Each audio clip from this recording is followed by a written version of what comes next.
வணக்கம், நான் உங்கள் ஆர்ஜே ஆனந்த். நச்சுன்னு 4 வார்த்தை போட்காஸ்ட் சீரீஸோட 12வது எபிசோடு இது. ஃப்ரெண்ட்ஸில் நிறைய கேட்டகரி இருக்குது. அதில் தியேட்டர் ஃப்ரெண்டு பற்றி தான் இன்றைக்கி பேச போகிறோம். அது என்ன தியேட்டர் ஃப்ரெண்ட் அப்படின்னா, இந்த படம் பார்க்குறதுக்கு அவரை விட்டுட்டு நம்ம போகவே மாட்டோம். சில சமயம் தியேட்டரில் போயிட்டு ஒரு சில ஃப்ரெண்ட்ஸ் கிடப்பாங்க, அவங்களையும் கூட தியேட்டர் ஃப்ரெண்ட்ஸ்னு சொல்லிக்கலாம். எனக்கு அப்படி ஒரு தியேட்டர் ஃப்ரெண்ட் இருக்கார். அவர் யாருன்னா ஷங்கர் அப்படின்னு சொல்லிட்டு ஒரு ஃப்ரெண்டு. ஸோ அவர் வந்து எப்போவுமே படம் பார்க்கணும் அப்படின்னா ஃபஸ்ட்டு எனக்கு கால் அடிச்சிடுவார். நான் ஆஃபீஸில் ரொம்ப மும்மரமாக வேலை பார்த்துட்டு இருக்கும்போது தான் கால் அடித்து இன்றைக்கி படத்துக்கு போகிறோம் அப்படின்னு. அதுக்கப்புறம் எங்கேருந்து வேலை செய்யணும்னு தோணும். எந்த வேலையும் ஓடாது. சரி, ஓகே, படத்துக்கு வரேன் அப்படின்ட்டு சொல்லிட்டோம்னா அதுக்கப்புறமா படத்துக்கு உள்ளே போனால் தான் தெரியும் அது என்ன மாதிரி படம், எப்படிப்பட்ட படம் அப்படின்றதெல்லாம் எதுவுமே தெரியாமல் ஒரு டிக்கெட் வாங்குவார்.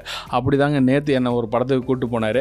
அந்த படத்தில் நான் அனுபவித்த ஒரு சில சங்கடங்கள், வருத்தங்கள், ஒரு சந்தோஷம் எல்லாத்தையும் தான் அவங்ககிட்ட ஷேர் பண்ண போகிறேன். அதாவது இந்த படத்துக்கு போகணும் அப்படின்னு முடிவு பண்ண உடனே சரி, ஓகே, படத்துக்கு போகலாம். ஆனால் ஈவினிங் ஷோ போக முடியாது, ஏன்னா நிறைய வேலை இருந்துச்சு வீட்டில். நேற்று இந்த குட்டி கிறிஷை வந்து ரெடி பண்ணுற அந்த ஒரு வேலைகள். ஆனால் அதுக்கப்புறமா நைட் ஷோ போகலாம் அப்படின்னு சொன்னார். சரி, ஓகே, டிக்கெட்லாம் புக் பண்ணிடுறேன் அப்படின்னு அவரே புக் பண்ணிட்டார்.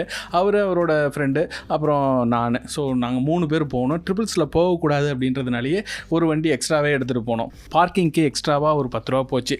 பரவாயில்ல, ஓகே, ட்ரிபிள்ஸில் போகாமல் இருக்கிறது நல்லது தானே அப்படின்னு நானும் ஒரு கட்டுப்பாடோட அந்த ஒரு பைக் எடுத்துகிட்டு போனேன். வீட்டிலேருந்து ஒரு 5 நிமிஷம் தான் ட்ராவல் அந்த தேட்டருக்கு போகிறதுக்கு. டக்குன்னு பைக் எடுத்துகிட்டு போயாச்சு. அங்கே போயிட்டு உள்ளே போகிறோம், காலடி எடுத்து வைக்கிறோம், படம் போட்டாங்க. சரி, கரெக்டான டைமிங்கில் தான் வந்திருக்கோம் அப்படின்னு உள்ளே போனால் படம் ஆரம்பித்ததுலேருந்து இழுத்துக்கிட்டே இருந்தாங்க. எதுக்குடா இந்த படத்தில் இப்படி ஒரு ஓப்பனிங்கு, எதுக்கு இந்த படம், என்ன கதை, ஒன்றும் புரியல அப்படின்னு கொஞ்சம் கொஞ்சமாக இழுத்துக்கிட்டே போய் இன்டர்வல் வந்துருச்சு. இன்டர்வல் வரும்போது தான் யோசித்தேன், என்ன கதை சொன்னீங்க, எதுவுமே சொல்லலையே, இது என்ன கதை, எப்படி தான் செகண்ட் ஹாஃப் இருக்க போகுது அப்படின்னு ஒரு கன்ஃபியூஷன்லேயே போயிடுச்சு.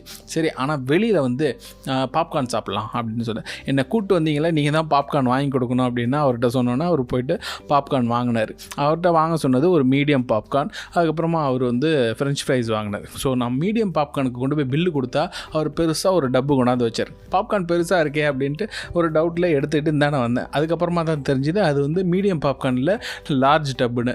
ஸோ லார்ஜ் டப் கிடைச்ச சந்தோஷம் மட்டும்தான் அந்த படத்தில் எனக்கு கிடைச்ச ஒரே சந்தோஷங்க, வேறு எதுவுமே இல்லை. செகண்ட் ஹாஃப் போச்சு. செகண்ட் ஹாஃப் கொஞ்சம் ஓகே, ஜாலியாக போச்சு.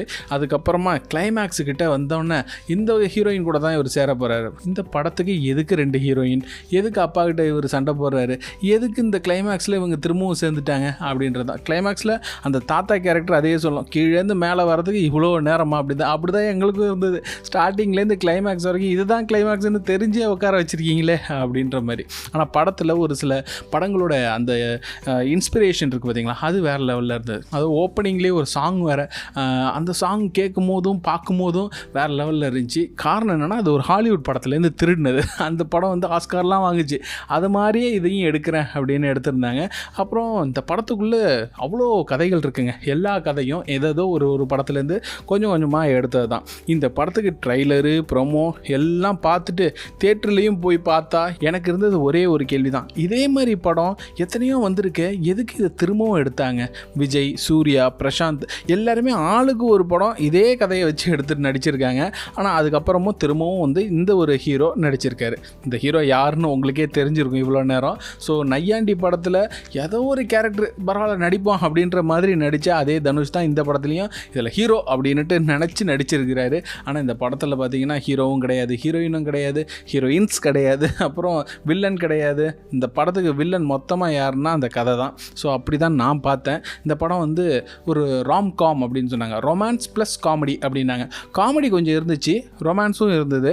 ஆனால் படம் மொத்தமாக பார்த்தா என்ன பண்ணுறதுன்னு தான் தெரில. இந்த வடிவேல் காமெடி ஒன்று வரும் தெரியுமா, கோழி 65, சிக்கன் 65, இதுக்குள்ளே ஒரு 65 கோழி இருக்குதுன்னு சொல்லுவார் தெரியுமா, அதே மாதிரி தான் இந்த படத்துக்குள்ளே 1000 படம் இருக்குது. இந்த படத்துக்கு மொத்தமாக என்ன சொல்லலாம் அப்படின்னா, பாக்யராஜ் நடித்தது ஞானப்பழம், மோகன் திரும்பவும் கம்பேக் கொடுத்தது சுட்டப்பழம். இந்த 2 படம் மாதிரியே தனுஷுக்கு ஒரு திருச்சிற்றம்பலம். ஸோ திருச்சிற்றம்பலம் படத்தை தான் நான் நேற்று போய் பார்த்தேன். ரொம்ப மன வருத்தத்தோடு தான் வெளியில் வந்தேன். டைம் போனது தெரியல, கொஞ்சம் ஜாலியாக தான் போச்சு. ஆனாலும் படத்தில் ஒன்றுமே இல்லை, ஒரு கதையும் இல்லை. ஸோ நீங்கள் நாளைக்கு எதுவும் படத்துக்கு போகிறீங்க அப்படின்னா தாராளமாக போயிட்டு வரலாம். குடும்பத்தோடு போய் பார்க்குறதுக்கு தகுந்த படம் தான், இல்லைன்னா சொல்லலை. ஸோ இந்த படத்தை போய் பார்த்துட்டு வரணும் அப்படின்னு ஆசைப்பட்டீங்கன்னா தாராளமாக போய் பார்த்துருவாங்க. நான் இந்த மூவி ரிவ்யூலாம் கொடுக்கவே கூடாதுன்னு தாங்க இருந்தேன். முதல்வன் படத்தில் கிளைமேக்ஸில் அர்ஜுன் சொல்லுவார் தெரியுமா, என்னையும் அரசியல்வாதி ஆக்கிட்டாங்கப்பா அப்படின்ட்டு. அதே மாதிரி தான் என்னையும் கடைசியில் மூவி ரிவ்யூ கொடுக்க வச்சிட்டாரு தனுஷ். ஸோ இந்த படம் திருச்சிற்றம்பலம் சும்மா போய் பார்த்துட்டு வரணும் அப்படின்னு ஆசைப்பட்டீங்கன்னா பார்த்துட்டு வரலாம்.